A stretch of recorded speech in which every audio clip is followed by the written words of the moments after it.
Bueno, pues retomamos la segunda parte de esta jornada con la segunda intervención relativa a la atención a las víctimas en la justicia española a cargo de la fiscal doña Lucía Chacón, que va a ser presentada por el decano del Colegio de la Abogacía de Córdoba, don Carlos Arias.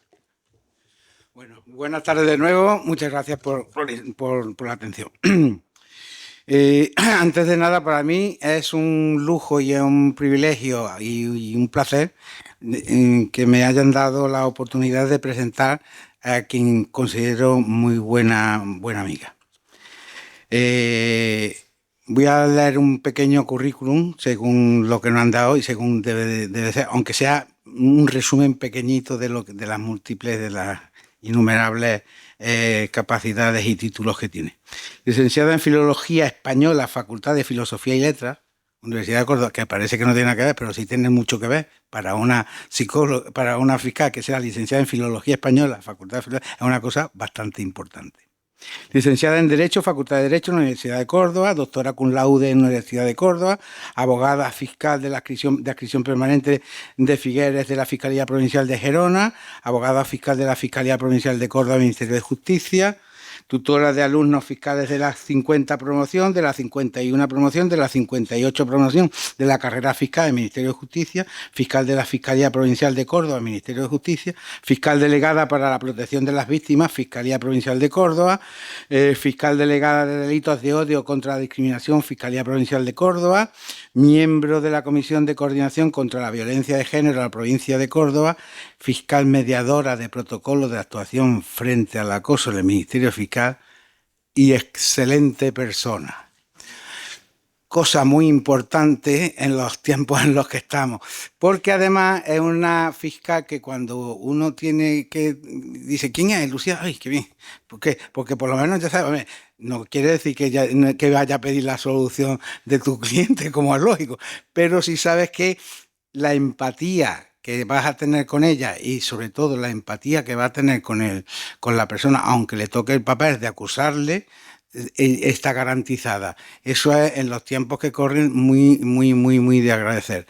Vuelvo a decir, excelente profesional con una cualificación extraordinaria y desde luego para mí un placer extraordinario poder firmar.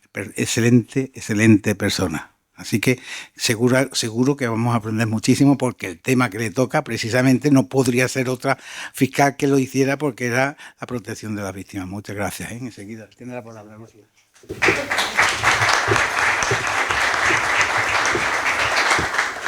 Bueno, buenas tardes. Como habréis dado cuenta ya, Carlos me quiere mucho. Entonces, ha exagerado.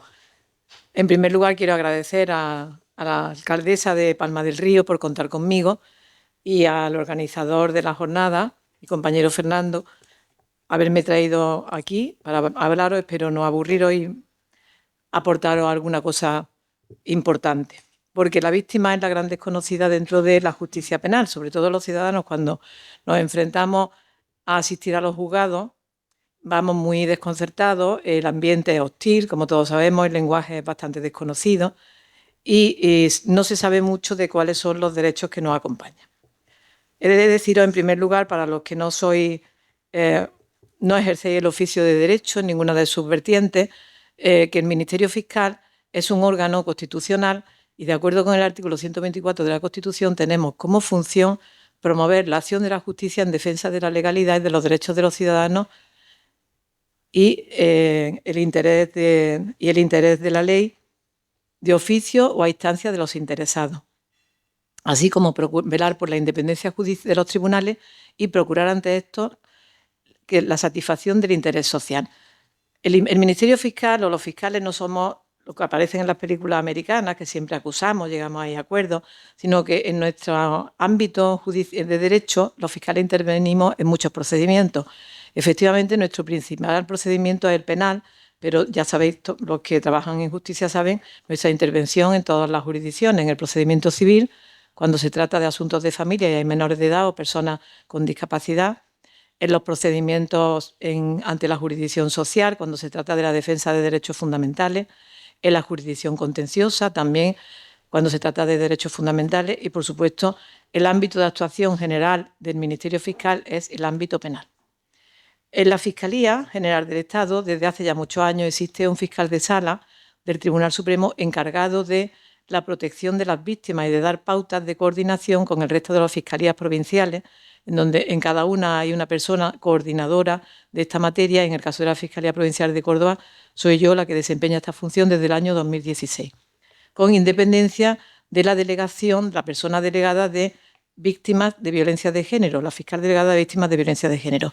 Yo soy la coordinadora de víctimas de todos los delitos en general, lo que hace que tenga una constante coordinación con el resto de mis compañeros de todas las especialidades y en especial con la fiscal delegada de violencia de género, con el fiscal delegado de extranjería y con la fiscal delegada de delitos informáticos, por ser las tres materias, digamos, que generan más litigiosidad. La Fiscalía siempre estuvo preocupada por la protección de las víctimas. Además, en nuestro Estatuto Orgánico, el artículo 3, apartado 10, nos atribuye como función, nuestro Estatuto Orgánico del año 1981, la Ley 5.1981, velar por la protección procesal de las víctimas, de los testigos y de los peritos mediante los mecanismos previstos para que obtengan la asistencia y ayudas necesarias. Eso ha sido desde siempre. Además, los fiscales tenemos atribuido la obligación de ejercitar la acción penal en aquellos delitos perseguibles de oficio, que no son a disposición de partes, no pueden ser solo las partes las que formulen la acusación, y también el ejercicio de la acción civil cuando la parte perjudicada o ofendida no se ha personado con abogado y procurador. De manera que nosotros tenemos también que ejercer la acción civil para conseguir la reparación del perjuicio causado, el perjuicio no solo económico que se le haya podido causar con el hecho delictivo, sino también la reparación del perjuicio moral que también se valora económicamente. De hecho, la Fiscalía General del Estado desde el año 1991 ha dictado un conjunto de circulares y de instrucciones para la protección, para que los fiscales protejamos a las víctimas en todas sus vertientes, incluso alguna de ellas, la más importante, la circular de me voy a poner la gafa porque si no, no me acuerdo y no la veo. Esta circular se anticipó a lo que después fue la Ley de Protección Integral contra la Violencia de Género. La instrucción 8/2005, que anticipaba ya muchas de las medidas que después la Ley de Protección Integral contra la Violencia de Género contempló. En cualquier caso, en la Fiscalía Provincial de Córdoba, en todas las fiscalías, el fiscal delegado de víctimas tiene como función tener una relación constante y permanente con el Servicio de Atención a Víctimas. Es un servicio que los letrados y los procuradores lo conocen, depende de la Administración de Justicia de la Junta de Andalucía. Está formado por profesionales de varias especialidades, psicólogos, letrados y trabajadores sociales. Y es un servicio que está abierto, gratuito, a cualquier víctima de delito sin que ello le conlleve la obligación de presentar denuncia. A partir de la publicación del Estatuto de la Víctima, del que ahora después os hablaré, desde la Fiscalía tenemos una reunión mensual con los responsables del SABA y con responsables de la Delegación de la Consejería de Justicia de Córdoba para examinar, en primer lugar, las disfunciones materiales o personales que se puedan producir y que se pudieran ir reparando, y luego para ayudar en la medida en que, si hay un caso complicado que requiere que la víctima tenga una necesidad de ayuda especial, se puede abordar ese tipo de ayudas para su asistencia a juicio, para la entrada al edificio, de manera que existe una coordinación constante entre la Fiscalía de Córdoba y el Servicio de Atención a Víctimas. El Servicio de Atención a las Víctimas también hace, en los casos en que la ley así lo prevé y el órgano judicial o la Fiscalía lo solicita, un informe especial sobre la vulnerabilidad de la víctima, siempre con el consentimiento previo de ella, y en ese informe el servicio, con profesionales que han atendido a la víctima desde el punto de vista psicológico, de asistencia social de todo tipo, también sugiere medidas que serían necesarias adoptar para su protección. Ese informe que realiza la víctima, del que ahora os hablaré a partir del Estatuto de la Víctima, es un informe que se elabora y se remite con carácter reservado al órgano judicial y al Ministerio Fiscal. Para los ciudadanos que no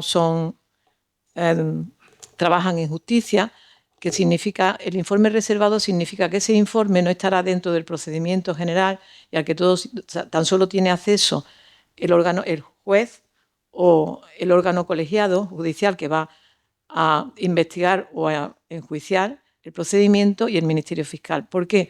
Porque tiene datos muy íntimos de la víctima que no se van a desvelar en ningún momento.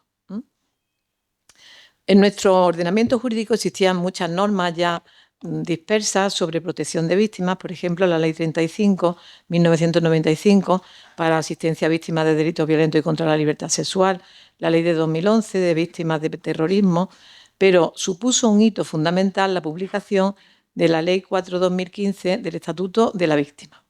Esta ley viene a recoger un conjunto de directivas y de normativa europea en la materia y lo que la distingue es que contempla el catálogo de derechos de la víctima, no solo procesales, sino también extraprocesales, de manera que estos derechos son aplicables en todos los ámbitos. En primer lugar, hace una definición de qué se considera víctima.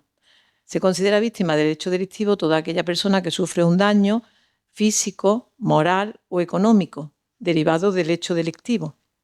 Y también se contempla la figura de la víctima indirecta, que hasta ese momento en nuestro ordenamiento jurídico no había tenido ninguna regulación legal. Víctima indirecta es aquella persona que ha sufrido de alguna forma también el perjuicio ocasionado por el hecho delictivo cuando la víctima principal, que es la víctima sujeto pasivo del delito, ha fallecido. De manera que son el cónyuge o persona relacionada con este por análoga relación de afectividad, sus hermanos, sus parientes más cercanos, sus hijos. Y también tienen la consideración de víctima indirecta los que ejercitan la patria potestad o la tutela o la guarda y custodia de la persona que, como consecuencia de un hecho delictivo, desaparece de manera forzosa. ¿Ello qué significa? Pues que a estas víctimas indirectas también se les reconocen los mismos derechos que a las víctimas directas que han sido objeto del delito. Nuestro Estatuto de la Víctima contempla un conjunto de derechos, entre los más importantes es el reconocimiento de que cualquier persona puede acudir y solicitar estos derechos sin necesidad o sin la obligación previa de formular la denuncia. Estos derechos deben ser reconocidos no solo ante los órganos judiciales, sino también ante la policía, de manera que el derecho que tiene es uno fundamental, que antes no se reconocía, que era ir asistida, acompañada de una persona de su confianza, de manera que eso le dé seguridad en todos los trámites que vaya a realizar, con independencia del profesional letrado que la acompañe para el ejercicio de su defensa. Esta persona no es un profesional, es cualquier persona con la que ella se sienta en confianza, que puede ser un pariente, un amigo, y que no es un profesional del derecho. Y esta persona de su confianza la puede acompañar a lo largo de todo el procedimiento, en su personación ante la policía, en cualquier acto que tenga que realizar ante el juzgado, y solo se le puede limitar ese derecho cuando haya una resolución judicial que así lo estime, porque concurran circunstancias muy especiales. ¿Qué hace este derecho que parece inocuo? Pues es muy importante, pues hace que la persona que se tiene que enfrentar a un procedimiento como víctima, que ya ha sufrido una situación que le ha causado un shock importante, pueda sentirse acompañada en una situación de tranquilidad diferente a enfrentarse a todo esto en solitario, aunque vaya acompañado de un profesional del derecho. Al profesional del derecho no lo conoce, se le nombrará de oficio si tiene derecho a la asistencia jurídica gratuita o será un letrado de su confianza, y en ocasiones muchas víctimas van sin ninguna defensa letrada. Otro de los derechos que se le reconoce a las víctimas es que toda la relación que se realiza con ella por todos los estamentos, tanto policiales como judiciales, se haga en un lenguaje sencillo, comprensible, de manera que todo lo que está ocurriendo en el proceso se le informe completamente de todos los derechos que le asisten, de todas las medidas que pueden tomarse a su favor, de medios, pues, de órdenes de protección, de medidas de protección de todo tipo, pero en un lenguaje que sea comprensivo, hasta el punto que todos los documentos deben estar resueltos de una forma de lo que se llama ahora lectura fácil y adaptado a las circunstancias de la persona víctima del delito. También, en el caso de que sea una víctima extranjera, tienen derecho a la traducción gratuita de todos los documentos que se le vayan aportando y a la traducción gratuita de la denuncia que ella presente, que se le debe entregar una copia. Los derechos que reconoce el Estatuto de la Víctima se reconocen no solo para las víctimas nacionales nuestras, sino para cualquier víctima extranjera cuando el delito se haya cometido en nuestro país, incluso para las víctimas de otros estados de la Unión, cuando el hecho se haya cometido en un estado de la Unión, pero presenten la denuncia aquí, de forma que tienen esos mismos derechos sin perjuicio de que si los órganos judiciales españoles no tienen, por falta de jurisdicción, competencia para investigar el delito, deban remitir esa denuncia al órgano competente. Tiene además otros muchos derechos reconocidos en este estatuto, como es la posibilidad de que, aunque no se haya personado en el procedimiento, con abogado y procurador, porque no ejerza la acusación particular, se le tiene que notificar todas las resoluciones judiciales que le afecten, que pongan fin al proceso, por ejemplo, los autos de sobreseimiento, en cuyo caso en ese momento se puede personar y recurrirlo. Y la novedad más importante, fundamental, que se ha introducido en el Estatuto de la Víctima es la notificación de cualquier resolución que se dicte en relación al infractor penado como culpable del delito, cualquier medida cautelar que se adopte durante la investigación, como puede ser una medida de prisión provisional o una orden de aproximación a ella o de comunicarse, se le tiene que notificar, aunque no esté personada, y también tiene la posibilidad de recurrirla. Y cuando el infractor, si ha sido condenado, ingrese en prisión, se le tiene que comunicar por parte del órgano judicial cualquier modificación que se produzca en la situación del penado, sus salidas de permiso, sus cambios de grado, y tiene derecho a recurrir todas esas resoluciones judiciales o bien del órgano de ejecutor o del juzgado de vigilancia penitenciaria. Todo ello para poder adoptar las medidas necesarias de protección de la víctima, no solo de ella, sino también de su familia, que puedan verse afectadas en su integridad por una salida de permiso de un infractor que ha cometido un delito grave contra la víctima y que se puede ver alterada con la concesión de esos permisos o con la clasificación en el tercer grado o con la puesta en libertad condicional. Todas estas novedades se han incorporado a partir del Estatuto de la Víctima en nuestro derecho. Posteriormente también se han incorporado otras novedades, como es a partir de la Ley 8/2021, la Ley Orgánica 8/2021 de protección integral de la infancia y la adolescencia frente a la violencia, se han incorporado otro conjunto de derechos, de manera que la víctima puede personarse en el procedimiento penal hasta el momento de la celebración del juicio oral, pero en este caso tiene que adherirse a la acusación del Ministerio Fiscal o de cualquier otra acusación particular que esté personada. O sea, no se puede retrotraer el procedimiento para que la víctima presente la solicitud de que se practique alguna diligencia de investigación de los hechos, sino que ya tiene que ajustarse a lo que tiene la causa y adherirse a una de las acusaciones. Eso es una modificación que se introdujo con esa ley. Igualmente, el Estatuto de la Víctima y luego también en la Ley Orgánica que he señalado antes, se incorporó la modificación fundamental de que a la víctima se le debe recibir declaración en la denuncia, en el primer momento en que presenta la denuncia, y evitar la reiteración de distintas declaraciones, de manera que sea el menor número de declaraciones a lo largo del procedimiento para evitar la victimización secundaria. En el caso de menores o de personas con discapacidad, esa declaración deberá siempre hacerse como prueba preconstituida, lo que significa, para los que no sois profesionales de derecho, que se debe de hacer con la misma garantía que si se tratara de una declaración en el juicio oral, grabada, con presencia de los letrados de la defensa del investigado y de los letrados de la víctima, si estuviera personada como acusación particular, en presencia del juez, en presencia del letrado de la Administración de Justicia, que es el fedatario público, y en presencia del fiscal, de manera que luego no haya que reproducirla en juicio, para evitar, como ya os he dicho, la victimización secundaria.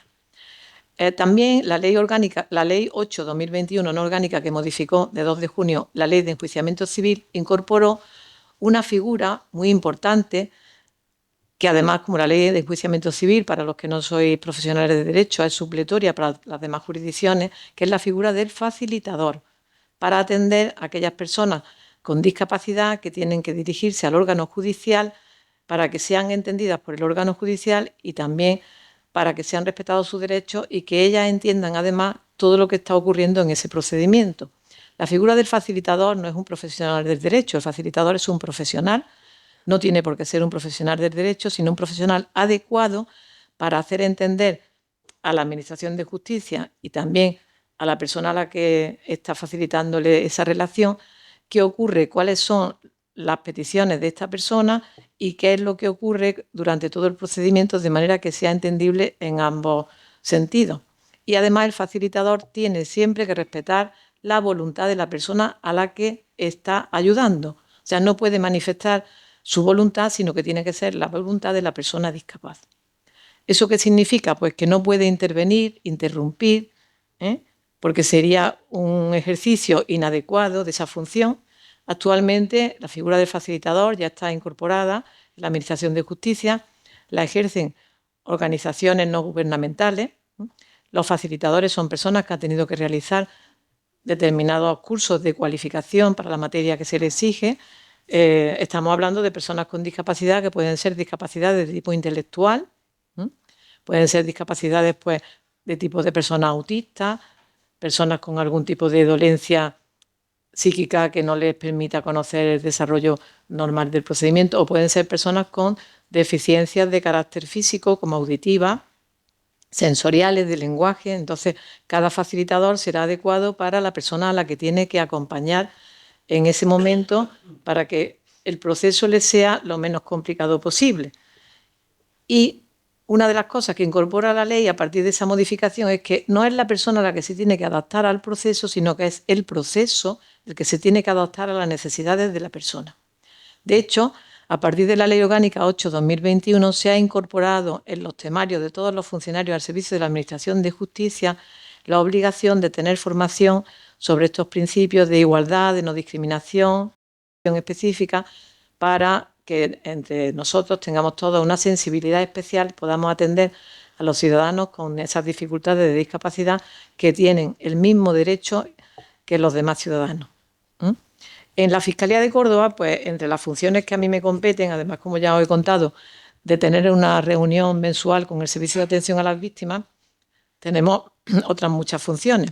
En primer lugar, en los escritos de acusación, el Ministerio Fiscal tiene la obligación de que aunque eso ya es una obligación que corresponde a los letrados de la Administración de Justicia desde hace mucho tiempo, cuando se modificó la Ley de Enjuiciamiento Criminal, siempre ponemos que se notifique la sentencia que recaiga en el procedimiento a las víctimas, las personas perjudicadas u ofendidas, aunque no estén personadas. Por otra parte, también tenemos la obligación de poner en nuestros escritos de acusación, por medio de una fórmula que parece un poco rancia, pero se llaman otros síes en derecho, que se adopten medidas para evitar la confrontación visual de la víctima con el infractor en el momento del juicio, que pueden ser de muchos tipos, bien que presten declaración en una sala a través de una videoconferencia, o bien que en la sala del juicio se ponga una mampara para evitar esa confrontación visual que lo puede inquietar durante su declaración. No obstante, esas medidas que se solicitan para evitar la confrontación visual, el fiscal la propone, pero es el órgano judicial quien después la tiene que acordar. También propone el fiscal que se celebre el juicio a puerta cerrada cuando se trata de juicios que afectan a la intimidad de las personas, especialmente en los delitos contra la libertad sexual, los delitos de agresión sexual. Siempre se celebran a puerta cerrada porque también el órgano judicial competente así lo acuerda, puesto que se va a hablar de cosas muy íntimas de la persona y no se permite, aunque ya saben ustedes que la publicidad de los juicios es una garantía del derecho a la tutela judicial efectiva, de manera que cualquier ciudadano puede entrar a ver la celebración de un juicio. En este caso, ese derecho a la publicidad se ve limitado por el derecho fundamental de la intimidad de la víctima, que es lo que se protege, y hay que hacer una ponderación de ambos derechos, y el órgano judicial es el competente para eso, y se acuerda el juicio a puerta cerrada. La función del fiscal a lo largo de todo el procedimiento, yo creo que estamos en una función muy importante para la protección de la víctima, porque intervenimos a lo largo de todo el procedimiento, mientras que el órgano judicial, por sus competencias objetivas, participan en distintas fases del proceso. Los jueces de instrucción en la fase de investigación del delito y los jueces de enjuiciamiento o las salas de la audiencia en lo que es ya el juicio oral, mientras que el fiscal interviene desde el primer momento del procedimiento hasta el final y también en la ejecución. De manera que corresponde al fiscal velar en todo momento que se soliciten y instar, por su parte, las medidas necesarias para que la víctima se sienta protegida en todo momento. Y es más fácil para el fiscal seguir ese itinerario de las medidas que se han solicitado, pedir la modificación de esas medidas si surgen nuevas circunstancias que hacen necesario la revisión, e incluso durante la ejecución. Por eso yo creo que el fiscal es una figura privilegiada en el proceso en cuanto a su intervención procesal para la protección de la víctima. Lo que no significa que nosotros seamos los abogados de la víctima y los que defendemos a la víctima. Eso hay que tenerlo muy claro. El fiscal no defiende a la víctima. Vela porque se protejan sus intereses, pero el defensor de la víctima no es el fiscal. El fiscal defiende la legalidad. De hecho, en los juicios de jurado, una de las cosas primeras que dice el fiscal es que él defiende a la legalidad y al fallecido, porque los juicios de jurado, como ustedes saben, la mayoría que hacemos son de delitos de homicidio o de asesinato. La familia del fallecido se persona con acusación particular. La acusación particular defiende los intereses de esa familia, pero a la legalidad la defiende el fiscal. El fiscal no es nunca un abogado de parte. A veces las víctimas, cuando llegan a la fiscalía, no tienen muy claro estas circunstancias y quieren, no está mal que vengan y nos expongan cuáles son sus deseos, cuáles son las cosas que creen que deben funcionar mejor, pero hay que explicarles desde el primer momento que nosotros no vamos a defenderlo a ellos. ¿Por qué? Porque el fiscal defiende la legalidad y en consecuencia actuamos a través de órganos propios, según contempla nuestro estatuto orgánico en el artículo 3 y en la Constitución, en el artículo 124, apartado 2, a través de órganos propios sujetos al principio de unidad de actuación y de dependencia jerárquica, y especialmente sujetos al principio de imparcialidad y de legalidad, lo que significa que en los procesos, especialmente en los penales, tenemos la obligación de aportar tanto las investigaciones que sean favorables al reo como al investigado, como las que sean contrarias al investigado, y velar por la puridad del procedimiento. No corresponde al fiscal perseguir al investigado contra viento y marea, sino que muy al contrario, tenemos que velar porque los derechos del investigado se respeten durante todo el procedimiento. De ahí que haya que explicarle a las víctimas que nuestra función es velar por la legalidad de todo el procedimiento, tanto por ellas como por el investigado. No podemos ser parciales, puesto que estamos sujetos al principio de imparcialidad. ¿Qué más os iba a contar? De todas formas, me pueden hacer preguntas en cualquier momento, que yo, como me enrollo muchísimo y voy muy deprisa, pues no sé si tienen alguna duda. Sí, una pregunta. Sí. Cuando he dicho antes, los delitos económicos, creo que ha dicho, ha citado 4. Sí. Los has dicho, he dicho económicos. El tema del impago de pensiones, por ejemplo, sigue siendo aún... Es un delito semipúblico. Es un delito semipúblico. Efectivamente. Entonces, bueno, no estaba muy claro, pero se va consolidando esa idea de que efectivamente es un delito el impago de pensiones en ese sentido. El impago de pensiones se ha ido consolidando, no sé si respondo a tu pregunta, pero ahora se ve como un delito de violencia económica contra las víctimas de violencia de género. Esa es una modalidad que se ha incorporado últimamente y entonces ese delito conlleva, como ya saben, después de la modificación del artículo 57 del Código Penal, que en el delito de impago de pensiones haya de pedirse como pena accesoria la prohibición de aproximarse y de comunicarse con la víctima del delito, que en este caso es el progenitor o custodio, y también con el hijo o hijos cuya pensión se impaga. Esa es la tendencia general. Mi opinión es que a los hijos no se les debe prohibir que se comunique con los padres. Porque una cosa es... Perdón. Una cosa es la prohibición de que se comunique con la madre o el padre custodio, que se ve privado de la pensión de alimentos y en consecuencia sufre una violencia económica que no le permite mantener a su hijo en las circunstancias más favorables, y otra cosa es que se le prohíba comunicarse con el hijo. ¿Por qué? Porque ojos que no ven, corazón que no siente. Si no se le permite relacionarse con el hijo, cada vez se despegará más, creo yo. Entonces, al menos que tengan una comunicación, al menos telefónica, Yo en mi escrito de acusación, como no soy muy ortodoxa, nunca pongo esa prohibición de comunicarse con el hijo, porque no me parece correcto. Por eso, sin perjuicio de que la ley la deberían modificar en ese sentido, porque está habiendo una gran tendencia a ponerlo y además, como es un imperativo legal, una pena que ha de ponerse, si la pide el juez lo tiene que acordar y el juez no puede suprimirla por su cuenta, porque no es facultativa, es preceptiva. ¿Vale?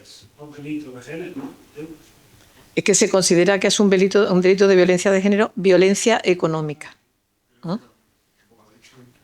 Entonces debería de ser, en vez de 2 meses seguidos o 4 no seguidos, debería ser por lo menos de una gravedad Claro. extrema el impago. Porque claro, ahora estás 2 meses sin pagar una pensión y te quitan tus hijos, pues fíjate el problema. Claro. Es que no hay una correlación, una proporcionalidad entre la pena que te van a imponer con el hecho que da lugar al procedimiento, porque pueden ser 2 meses consecutivos de pensiones impagadas o 4 no consecutivos. Y estamos hablando de pensiones que pueden ser de 100 euros en muchos casos, o de 250 euros. Eso significa que te privan del contacto con tu hijo durante un tiempo importante. En fin, es cierto que la violencia de género es una lacra social, como ustedes saben, pero yo creo que se haya tipificado como violencia económica, no me parece que eso deba llevarse a esos extremos. Sin perjuicio de que la violencia de género estamos viendo que cada vez está más en aumento y que el derecho penal no es la solución para resolver este conflicto, que es un conflicto social, básicamente de educación de la sociedad y que debe empezar en las etapas más tempranas, porque como hemos visto, la violencia de género se está disparando entre adolescentes y entre jóvenes, mucho más que entre mayores, por la forma de concepción de la relación entre los géneros de nuestra sociedad y por la información que recibimos a través de los medios, de todo tipo. Las letras de las canciones, que están bastante sexualizadas, se ha puesto de moda el reggaetón, que es una cosa que a mi juicio me parece una barbaridad. Las niñas, las chicas jóvenes, yo creo que le estamos metiendo en la cabeza de tener un novio narcotraficante que te compre un coche. Yo no le digo, si escuchaste, en México están los narcocorridos. Exactamente, los narcocorridos pues están muy famosos. O bueno, acordémonos de El anillo pa' cuando, de la canción esa que se puso. Entonces, estamos exportando, por una parte, estamos reconociendo muchos derechos y queremos avanzar, pero la sociedad avanza poco. No solo no avanza, sino que tenemos una sociedad en donde no se respeta la intimidad de las personas. Muchas chicas jóvenes entienden que el niño que coja el móvil y te vea es que te quiere mucho, en lugar de que te está vigilando. Entonces son conductas que a lo largo darán muchos problemas. Ese sentido de la posesión que se está creando es muy peligroso. Respecto de... ¿Qué más iba a hablar? Bueno, también una de las modificaciones del Estatuto de la Víctima ha sido, desde el punto de vista procesal, la posibilidad de ejercitar simultáneamente la acción penal por una pluralidad de víctimas. Eso es una decisión que acuerdan el órgano judicial cuando, iniciado un procedimiento penal, se incorpora un conjunto de víctimas que también han sido perjudicadas por ese delito y el órgano judicial puede decidir que las víctimas se agrupen en la defensa de un único letrado o de un par de letrados, para que la forma de desarrollar el juicio y todo el procedimiento sea más fácil y se llegue a una solución con anterioridad a que hayan muchísimas partes personadas, que siempre complica todo el procedimiento, no solo la investigación del delito, sino también el enjuiciamiento. Esa es una de las reformas que introdujo la ley. Luego, la posibilidad del ejercicio sucesivo de la acción penal cuando alguna de las personas legitimadas, eso ya le he dicho, haya ejercitado su derecho y las otras personas no se hayan posicionado, pero se den cuenta de que, oye, que a mí también me pasó eso mismo que se ha denunciado. Se pueden personar. Y luego se le reconoce una expresa legitimación que hasta ese momento no se reconocía a las asociaciones de víctimas y a las personas jurídicas. Siempre a las asociaciones de víctimas cuando la víctima la haya autorizado para que ejercite la acción en su nombre. Eso, como ustedes saben, sobre todo los que ejercen el derecho, se permite en otros órdenes jurisdiccionales. Por ejemplo, los sindicatos pueden ejercitar acciones ante la jurisdicción social en defensa de sus afiliados siempre que el afiliado se lo permita. Pues en el proceso penal igual, la asociación de víctimas siempre que la víctima lo haya autorizado. Y las personas jurídicas. No sé si le he dicho que la persona jurídica no tiene la consideración de víctima. La víctima, de acuerdo con el Estatuto de la Víctima, solo es la persona física. La persona jurídica no tiene esa consideración de víctima, en consecuencia no se le puede atribuir los derechos que reconoce el Estatuto de la Víctima. Ya no sé cómo voy, muy rápido, ¿no?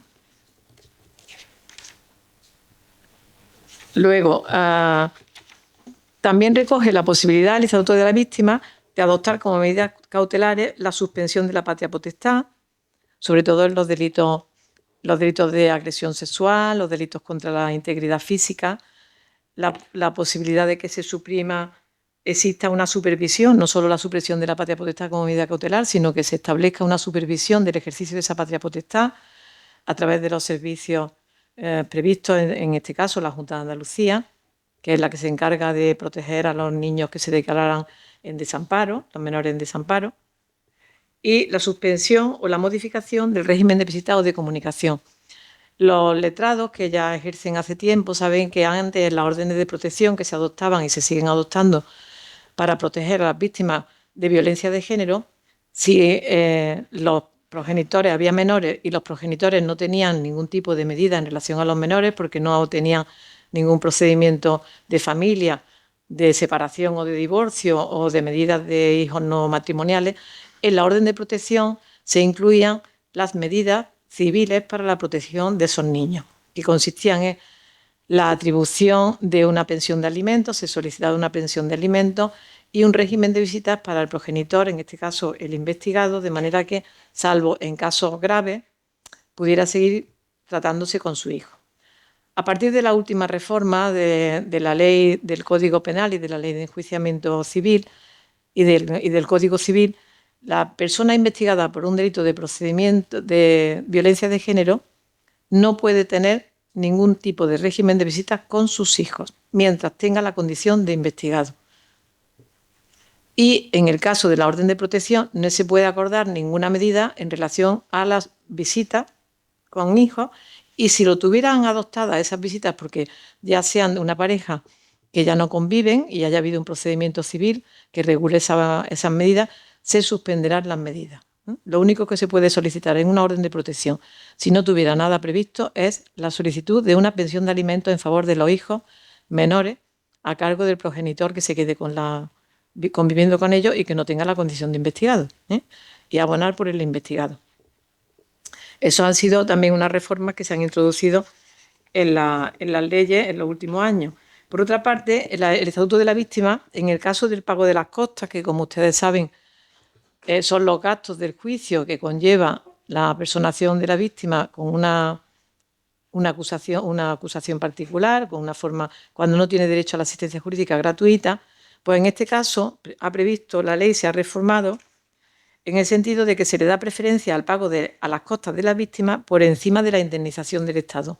¿Esto qué significa? Que en el caso de que al acusado se le condene a una pena de multa, la pena de multa es una indemnización a cargo del penado, que es una indemnización a favor del Estado, pues el ingreso de ese dinero que haga el penado en la cuenta de consignaciones del órgano judicial, en primer lugar se dedicará a pagar las costas derivadas del ejercicio de la defensa de la víctima si se ha personado con acusación particular y no tiene derecho a la asistencia jurídica gratuita. Si tiene derecho a la asistencia jurídica gratuita, pues entonces no tiene costas, claro. La asistencia jurídica gratuita es un derecho que se le ha concedido con carácter previo cuando reúne las condiciones que la ley exige para ello.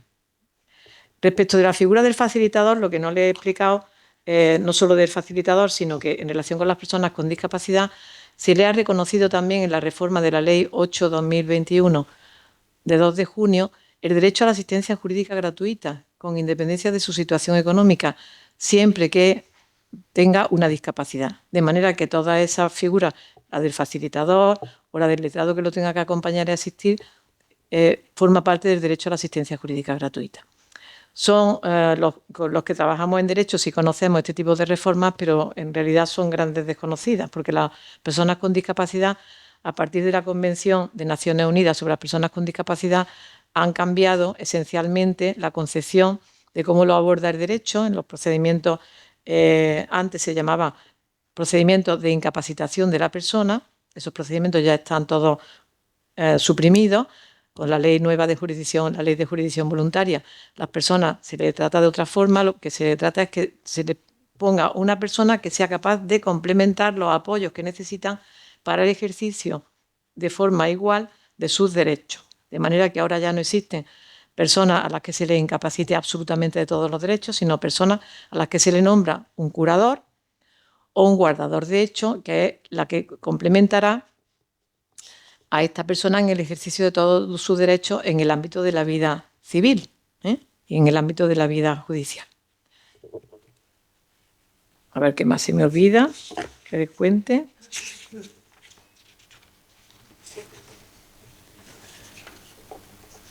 A las víctimas en el proceso penal, pues también el fiscal solicita, y esto lo hace el Servicio de Atención a la Víctima, en muchas circunstancias también lo hace el órgano judicial, que la víctima vaya acompañada al día del juicio tenga un acompañamiento psicológico, de manera que una de las psicólogas del SABA la acompaña para que preste declaración de una forma más tranquila ante el juicio.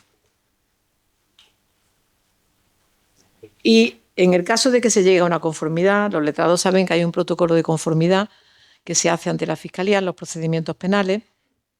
Esos protocolos de conformidad se hacen tanto cuando ya está citado el juicio oral como en el juzgado de instrucción.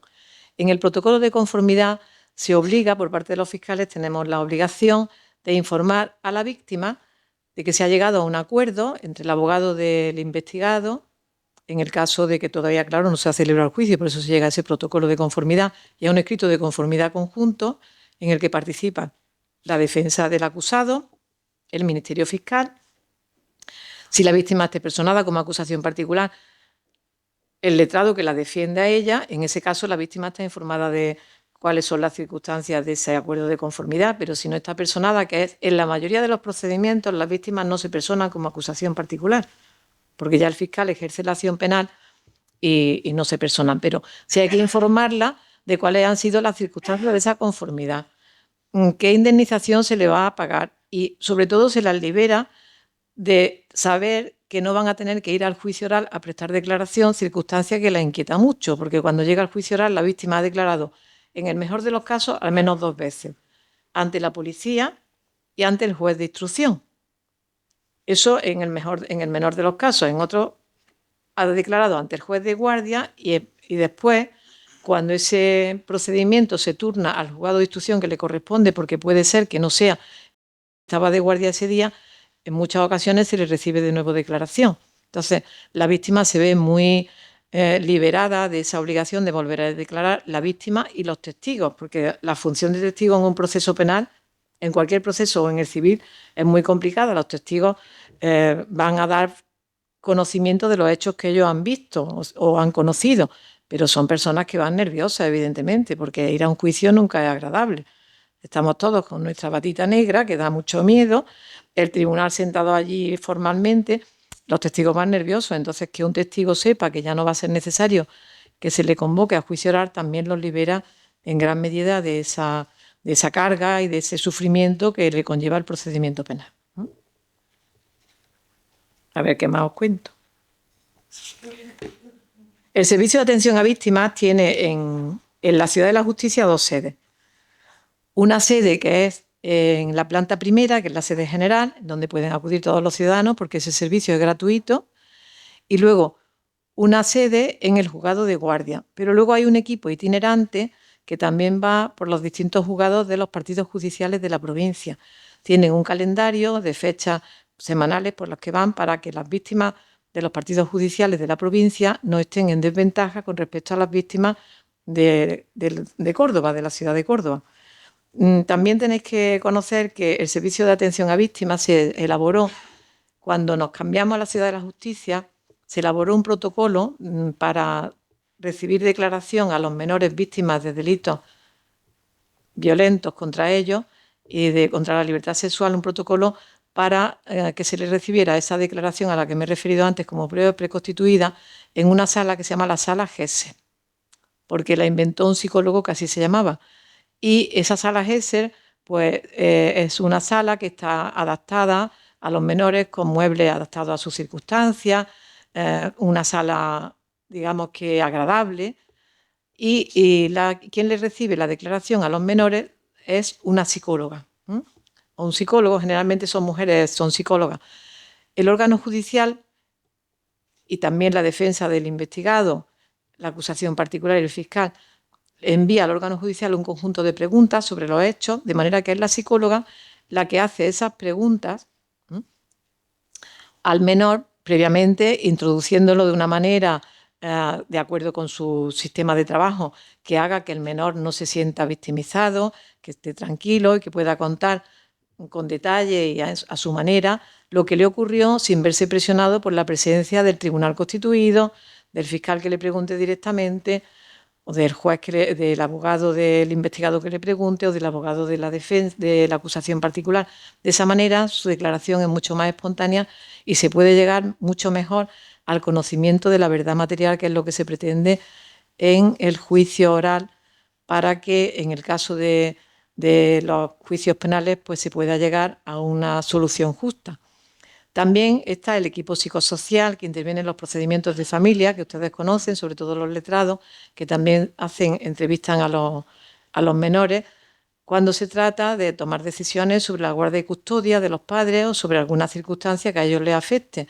El equipo psicosocial, formado por psicólogos, trabajadores sociales y personal cualificado, son los encargados de entrevistarse no solo con los menores, sino también con los progenitores, para hacer un informe pericial al órgano judicial y asesorarlo, dándole un conocimiento de una materia que desconoce, porque el perito lo que aporta al órgano judicial y al Ministerio Fiscal es su formación específica sobre esa materia que nosotros no tenemos. Poder adoptar de esa manera una decisión justa y proporcionada que beneficie siempre al menor. Para la sala Gesser se elaboró un protocolo para su actuación en el que intervino el director del Instituto de Medicina Legal, intervino don José Luis Rodríguez Laín, que es el magistrado del Juzgado de Instrucción número 4 de Córdoba, intervino Laura Fernández, que es la directora del Servicio de Atención a Víctimas de Andalucía de Córdoba, e intervine yo como fiscal delegada de víctimas de la Fiscalía de Córdoba. Y ese protocolo se aprobó por la Junta de Jueces, de manera que es el protocolo que se sigue para hacer esta prueba preconstituida en el proceso penal cuando la víctima es menor. También intervine en mi función de delegada de víctimas en el protocolo que se realizó en el Colegio de Abogados, que siempre cuenta con nosotros, para elaborar un protocolo de atención a la víctima de trata de seres humanos. De hecho, el Colegio de Abogados de Córdoba, que siempre ha sido muy innovador y yo creo que puntero a nivel de España, fue un colegio que propuso hace ya muchísimo tiempo elaborar un turno de oficio para las víctimas de trata. Y en ese turno de oficio que ya está constituido, se hizo un protocolo para el tratamiento de las víctimas de trata, en el que intervino pues, las fuerzas y cuerpos de seguridad, Fiscalía, las ONG que trabajan con víctimas de trata, y la Junta de Andalucía, los letrados de la Junta y el Colegio de Abogados. Esas son las cosas a las que yo me dedico, aparte de mi función normal de estar haciendo juicios penales todo el día, intervenir en familia, hacer informes en el contencioso, en fin, porque los fiscales somos un poco como el hombre orquesta. Bueno, tan pronto te pasan un informe de competencia del contencioso como tenemos que intervenir en otros procedimientos. Pero, en fin, dentro de los medios limitados que tiene la Fiscalía de Córdoba, que no somos muchos fiscales, somos 34, y además cada vez la litigiosidad, como ustedes saben, es mayor, tenemos más servicios, lo intentamos hacer lo mejor que sabemos y lo mejor que podemos. Mi implicación con las víctimas siempre ha sido grande, básicamente porque yo me dedico a esto, porque yo fui justiciable. O sea, yo estuve en el otro lado del asunto. Yo no iba con la batita negra, yo me hice fiscal porque fui a la justicia y no entendía nada. De hecho, yo, como ya han visto por la presentación que ha hecho don Carlos de mí, don Carlos Arias, hice filosofía cuando era joven. Y luego me llevaron a los juzgados porque se me ocurrió separarme y después divorciarme, y aquello fue horrible. no entendía el lenguaje. Yo veía que yo llegaba al juzgado y allí estaba todo el mundo muy tranquilo, yo me ponía de los nervios porque no entendía nada y pensé, esto tendrá una lógica como todo en la vida. Bueno, me matricularé en Derecho a ver si le veo la lógica. Y luego me gustó tanto que decidí hacer oposiciones y hacerme fiscal. Por eso yo entiendo muy bien cuando la gente va a juicio como acusado, como víctima o como testigo, que van nerviosos y que no se les puede decir frases que no comprendan. Por ejemplo, usted se afirma y ratifica la denuncia y se queda todo el mundo muerto diciendo, ¿y eso qué será? ¿No? Pues sí, porque las personas normales no entienden el lenguaje jurídico. O cuando te dicen, es cierto, ya no, eso los letrados ya no lo hacen, pero antes decían, diga si es más cierto o no. ¿No? Y tú dices, esto yo decía yo, será cierto, será verdad o mentira, pero esto de más cierto o menos cierto, yo no lo entiendo. Esas fórmulas que antes se utilizaban en justicia, que gracias a Dios ya se han ido abandonando, precisamente porque con la reforma legislativa el lenguaje jurídico se ha visto ya claramente que es necesario que sea accesible, que los ciudadanos nos entiendan lo que queremos decirles al objeto de que podamos resolver sus conflictos de la manera más razonable y más proporcional que sea necesaria. ¿Vale? Bueno, ya lo de los latinajos ni hablamos, pero lo de diga si es más cierto o menos cierto, y tú decías, madre mía, ¿eso qué será? ¿Será verdad o mentira? Pero más cierto o menos cierto. Pues así, por eso me hice yo fiscal. Me gusta mucho mi profesión, me parece que trabajar en justicia es muy útil para los ciudadanos, pero que hay que tener una sensibilidad especial, porque cuando llegan a nosotros somos su último reducto, no al fiscal, sino ante el órgano judicial. El ciudadano intenta resolver sus conflictos antes, cuando llega a juicio ya es que no le ha quedado otra, ¿no? Entonces, para eso hay que tener una sensibilidad importante. Es verdad que la mediación es una herramienta que será muy útil, lo que pasa es que está empezando, no tenemos todavía una mentalidad a favor de eso, pero como todo lo novedoso, hasta que nos vamos adaptando, ¿no? Eso es en todos los ámbitos, hay mucho más la justicia que es como un mundo aparte, que es con ese ceremonial que tenemos tan formal, que hace que el ciudadano no esté, lo vea como mucho más resoluble por parte del órgano judicial que a la decisión que puedan llegar ellos. No obstante, la trayectoria que se sabe en familia es que cuando las partes llegan a un acuerdo están mucho más proclives a cumplirlo que cuando se le impone por parte de la sentencia que dicte el órgano judicial. Probablemente la mediación pues también sea así, claro, por eso ha explicado Víctor el porcentaje de éxito, de más del 87% creo que ha dicho, de los casos que se han resuelto por mediación. Y bueno, quedo a vuestra disposición para que me hagáis preguntas. Ya me he hecho 35 minutos, creo que he hecho, ¿no?